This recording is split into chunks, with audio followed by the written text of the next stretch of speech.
Dear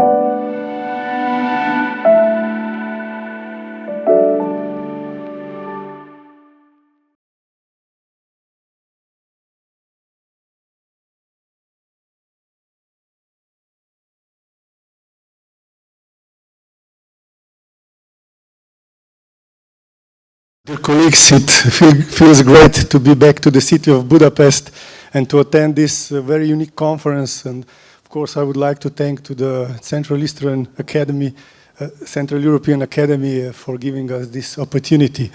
Obviously, the presentation I am about to present addresses an extremely wide topic. I divided it into three segments. First, I will address state and national symbols, and I will do it together, joint. You will see why later on. Then I will address symbols of national communities, and I will conclude my presentation with symbols of religious communities. Due to the time limitation, it is possible that I will just conclude my presentation after this first segment, but I hope not. I will follow the research concept which was presented earlier today by our group leader, meaning that I will first address relevant provisions in constitutional, administrative, criminal, minor offense, and civil law. I will also address constitutional courts' decisions and case law of the courts of general jurisdiction. And I would also like to shed some light on disagreements about and conflicting views on the current occurrence and legal regulation of the Slovenian state symbols. And if time will allows me, I would also like to briefly address examples of public expression of political views by interfering with the physical integrity of state and national symbols. We don't have very many cases like this, like in Poland, as we see earlier today, but we do have some of them. For those who are maybe interested in a more detailed analysis, you are kindly invited to read my book chapter. So I will begin with legal protection of state and national symbols. On this slide, you can see the images of the coat of arms and the flag of the Republic of Slovenia and the wording or the text of the national anthem of the Republic of Slovenia, which has the title A Toast. All these three symbols are determined by the Constitution as state symbols, but they also serve as the most important national symbols. And on the bottom right side, you can see the flag of the Slovenian nation, also called the Slovenian national flag, which has the status of Slovenian national symbols. And interestingly, it is not mentioned in the Constitution, which was already stressed by our group leader in his presentation earlier today. I think it has some sense to draw your attention also to the fact that sometimes national symbols and identity symbols are confused or mixed. On these pictures you can see Mount Triglav, Lake Bled, Piran, caves, Postojna caves and so on. Well, in the lay discourse, these attractions sometimes are referred to as national symbols, which are not actually, because they are not determined as national symbols by law, including the Prince's Stone, which you can see on the picture on the right. In my book chapter, there is an extensive section on the historic background. Here I can only give you a couple of dates and events due to the lack of time, of course. Well, European Spring of Nations back in 1848 is considered to be the advent of the first unofficial Slovenian flag of the Slovenian nation. It was created within the Habsburg monarchy, but it was also called Slovenian national flag, but it was never legally recognized as state symbol. It was legally recognized as national symbol by the current law on the state and national symbols, but not as a state symbol. But it was a basis for the current flag of the Republic of Slovenia, which was introduced by an amendment to the Constitution of 1974, one day before the declaration of independence of the Republic of Slovenia. And with the same amendment also the national coat of arms was fixed, while the anthem of the Republic of Slovenia, Zdravljica, or a toast in English, was introduced by an earlier amendment also to the Constitution of 1974. What is crucial here is actually the fact that all three state symbols and most important national symbols were already introduced before the Declaration of Independence of Slovenia, which the reason for this is or was that their adoption was considered as one of the many symbolic acts which led the process of creating an independent sovereign Republic of Slovenia. But on the other hand, they are still a matter of great controversy, because critics say that they carry this burden of socialist legacy.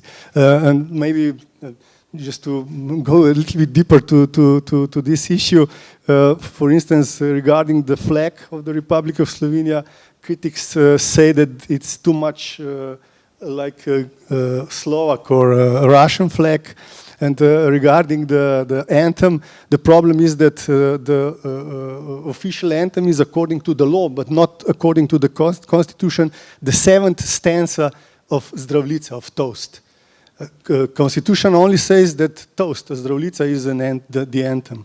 But the law said that it's the 7th stanza, and the 7th stanza doesn't mention Slovenian nation, Slovenians, and so on. It's very much internationally oriented, and the critics from the right side, I would say, of the political and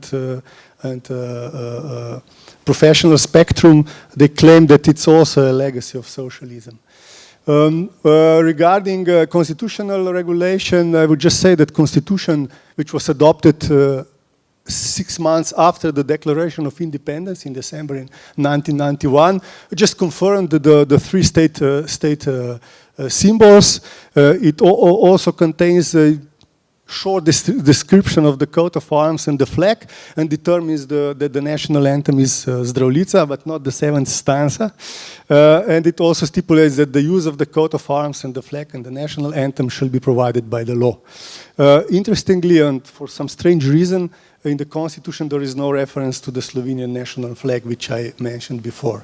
It is regulated by the statutory law. And speaking of statutory law, I would just like to emphasize that crucial legal provisions explicitly related to state and national symbols can be found in Act regulating. It has a long name. I will make it shorter. It's an act regulating Slovenian state and national symbols, but some provisions can also be found which directly refer to national and state symbols in Criminal Code, Protection of Public Order Act, and Maritime Code. Also, some sub-statutory acts have similar provisions which relate directly to the state and national symbols. Regarding the act regulating the national and state symbols, in this act there are provisions which summarize the description of the symbols. Then there are provisions which determine geometric, geographic, and color rules regarding the symbols, and also the text and notation of the anthem, including this controversial statement that the 7th stanza is actually the official anthem of the Republic of Slovenia. Also regulated by this act is flag of the Slovenian nation, as has been mentioned before, and it determines where and when the flag and the coat of arms shall and may be used, and it stipulates that when they are used with coat of arms or with flags of other states, they shall occupy the place of honor when placed or displayed alongside them. Also, this act prohibits and sanctions as minor offenses the use of the state and national symbols if they are damaged or their appearance is in a certain way unsuitable for use, and also the use in contravention of public order and in such a manner that the reputation of the Republic of Slovenia is damaged. The state and national symbols may not be protected or used as a trademark, model, or pattern, or used to label goods and services, which is rational, of course. Yeah. Regarding criminal law provisions, there are two criminal offenses. One is insult to the Republic of Slovenia. There is special references, explicit reference to the to the state and national symbols. Whoever publicly desecrated the flag, coat of arms, or national anthem of the Republic of Slovenia shall be punished by fine or sentence to imprisonment for not more than 1 year. Well, interestingly, official statistics for the last 10 years shows that the police investigated the suspicion of committing this crime on several occasions, but at the end of the day, no charges or final convictions followed. I searched the internet a little bit and found 2 outstanding cases. One was when a certain individual was protesting against the government policy. It was 15 years ago, maybe more. And he did it by burning the flag of the Republic of Slovenia. And the other case was in the time of the American President Bush. One individual painted swastika on the American flag and hoisted it on the fence of the American embassy in Ljubljana. But as I said, these cases had no judicial conclusion. Slovenian national flag does not seem to be covered with this provision, as you see. Only the state symbols of the Republic of Slovenia, which I considered as a serious flaw of our legal regulation of state and national symbols.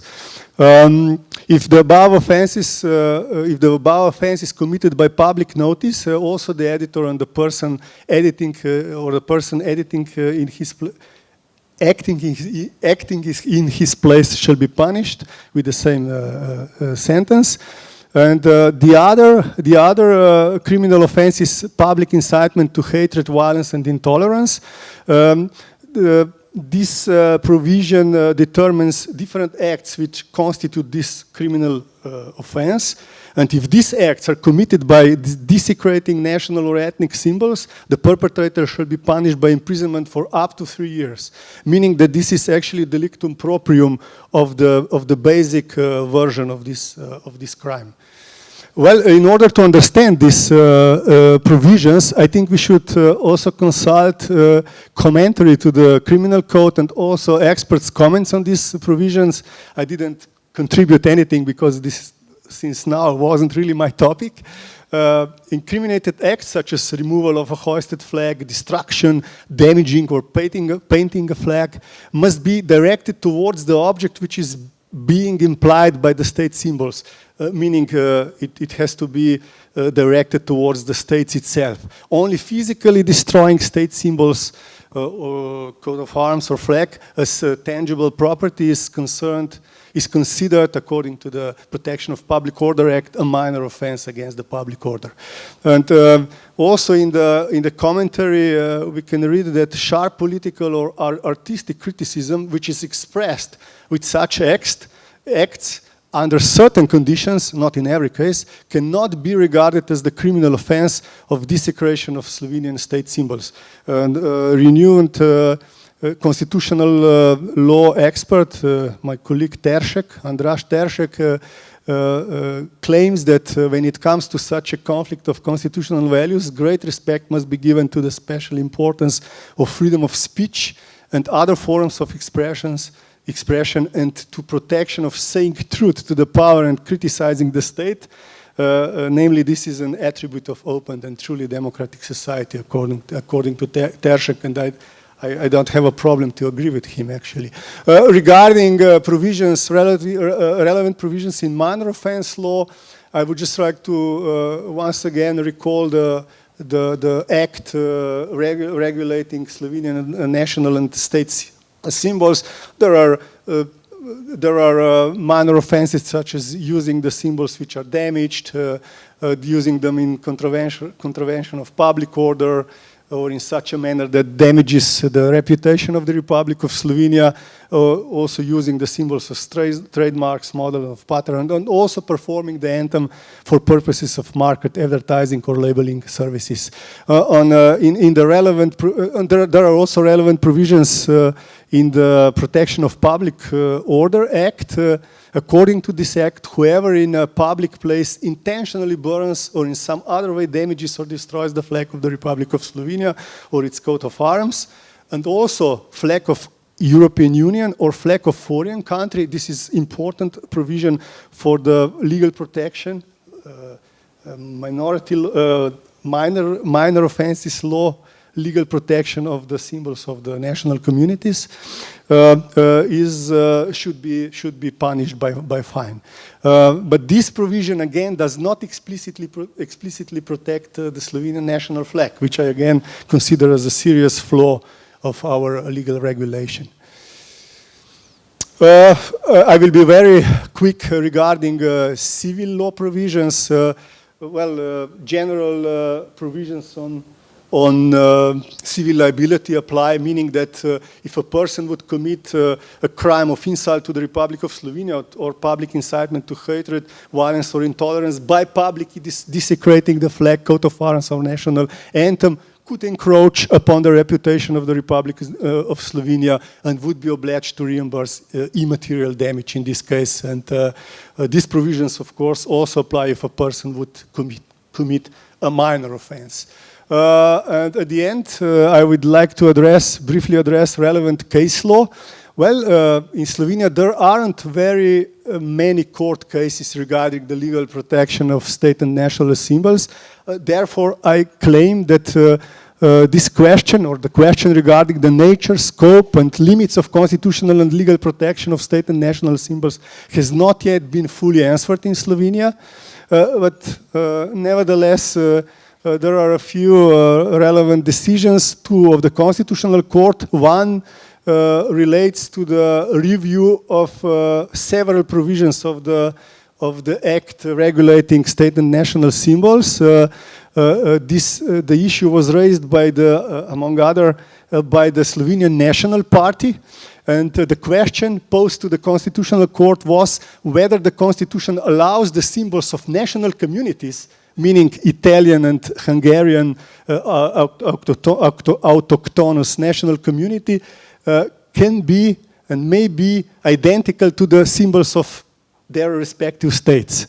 And if I will have time, I will address this very interesting issue, and I think a very, very comprehensive answer given by the Constitutional Court. I will address it in a few moments when I will address the protection of symbols of national communities. The other decision was also interesting by the Constitutional Court, although the court refused to take into the consideration the petition of a person who claimed that he has the right to listen to the anthem as stipulated by the Constitution. That means in its entirety, not in a shortened version which was stipulated by the statutory law. And as I said, this is still a controversial issue in Slovenia, but interestingly, Constitutional Court managed to avoid answering this question by saying that the petitioner didn't demonstrate the legal interest for his issue to be decided on merits. Regarding case law of the courts of general jurisdiction, there is I couldn't find any case which would relate to the valid national and state symbols, but there is a judgment of Supreme Court from March 2000 where the Supreme Court annulled the conviction of a defendant who filed an extraordinary legal remedy against the final decision of the Court of the Socialist Republic of Slovenia. He was convicted, the defendant was convicted because back in 1950 he mocked the Slovenian flag by carrying it to a road, dirtied it on the ground, and so on and so on. So this was the only case of this nature which I was able to find. Yes, excuse me, Zoltan, how much time do I have? Do I have 3 minutes? I do, thank you. Because I think this is interesting for our hosts, Hungarian colleagues, regarding legal protection of community symbols. As I said, I address the symbols of both autochthonous national communities, Italian and Hungarian. Both communities and their members are entitled to general constitutional rights and also special rights which belong only to them, and they are stipulated in an extensive Article 64 of the Constitution. And among these special rights there is also the right to freely use their national symbols, but that's all what is written in the Constitution. Then there are also some provisions related to the protection of related to the symbols of national communities in the Act regulating national and state symbols. There is actually a provision that the flag of the national community shall be used and the anthem shall be performed beside the Slovenian flag and anthem. And in the criminal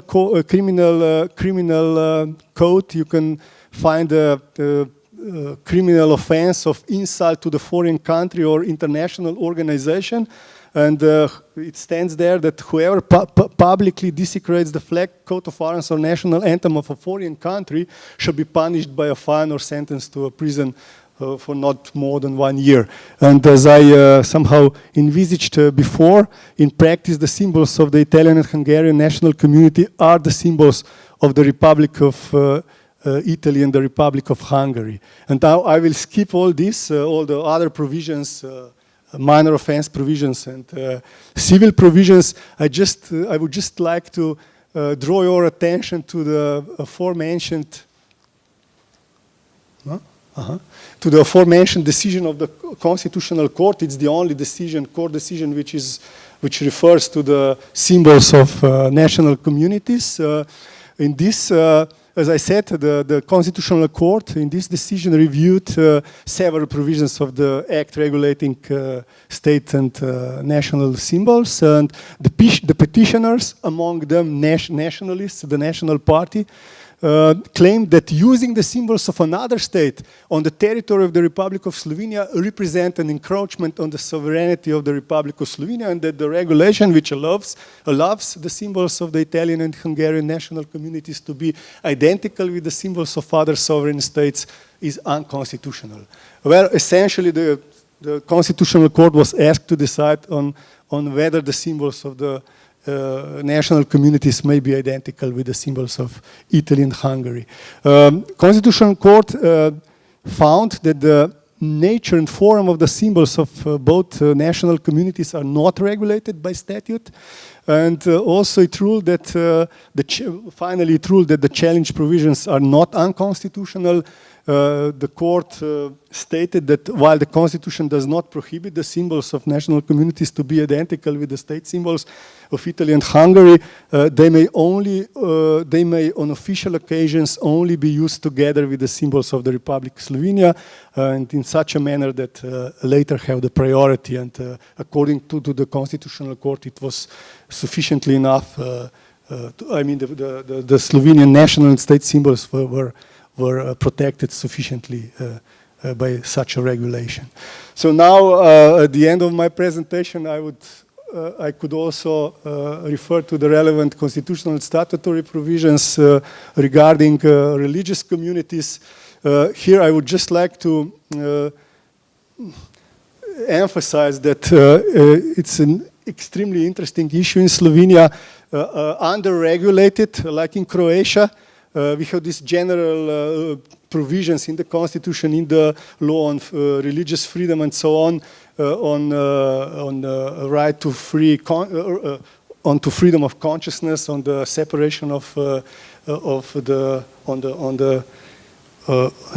the principle of separation of state and religious communities, but no provisions regarding use of religious symbols, including the presence of religious symbols in schools or in other public premises.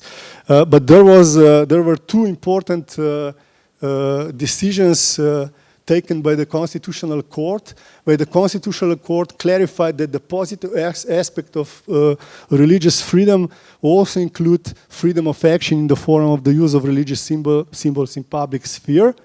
But regarding their presence in the schools and other premises of public institutions, the Constitutional Court took a position that it would interfere with the principle of separation between the state and religious communities, and that it would interfere with the negative aspect of religious freedom. This was attacked by certain experts like Letnar Černić, claiming that this kind of constitutional secularism represents a step beyond the principle of separation of state and religious communities, because it follows the French laïcité, which aims to complete exclusion of religion from public space. And according to Letnar Černić, as such, it is not the right answer to solving the dilemma of the legal position of religion in the public sphere. And if you allow me, some of you will not like what I will say now. As an admirer of Friedrich Nietzsche, the great genius, I do prefer that in Slovenia, in public schools, walls are empty. Although I married a Christian woman who raised my children in Christian spirit. Thank you.